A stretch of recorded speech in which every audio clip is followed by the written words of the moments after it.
आयरा प्रभु जगन्नाथ के चरणों कमल रे कोटि कोटि दंडवत प्रणाम।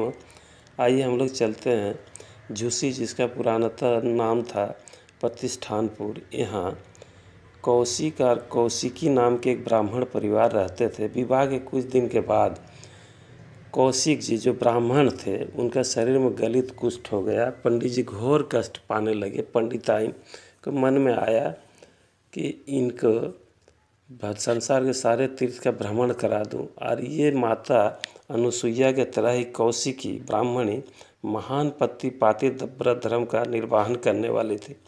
अतः पति को बैठा ली ठेला में और मांग चांग के खाते हुए, सेवा करते हुए सारे संसार के तीर्थों का भ्रमण कराने लगी। लेकिन विधाता तो कुछ और ही करना चाहते थे।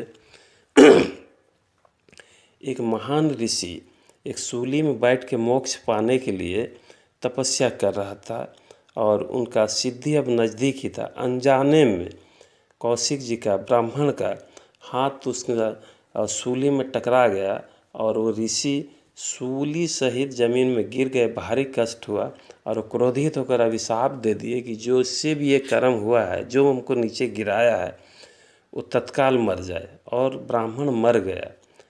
अब पत्नी खूब विलाप करने लगी और वो पति के शरीर को सामने रख के संकल्प कर ली कि अगर मन क्रम वचन से मैं पाति व्रत धर्म का पालन की हूँ, इनके सिवा किसी और का चिंतन नहीं की हूँ, तो जब तक मेरा पति जीवित ना हो, सूर्य उदय ना हो। और इनका चरण कमल का ध्यान करके बैठ गई। सारे संसार में हाहाकार मच गया। 7वां दिन तक सूर्य उदय नहीं हुआ। सारे देवता मिलकर भगवान विष्णु के पास गए, बोले प्रभु इस संकट से बचाइए।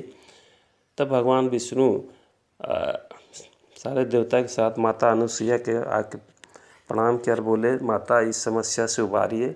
मैया अनुसुईया सारे देवता मिल के कौशिकी के पास आए और बोले, देवी तुम्हारा पति ठीक हो जाए, इस अनुष्ठान को तुम अब समाप्त कर दो।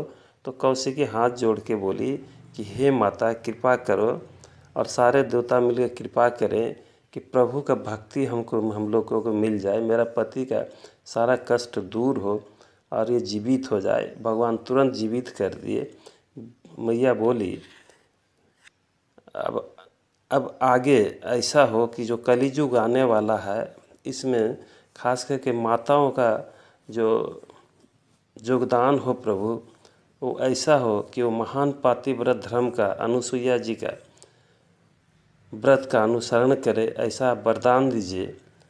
और संसार में प्रभु कोई अनीति ना करे, ये वरदान दे। भगवान बोले ऐसा ही होगा, लेकिन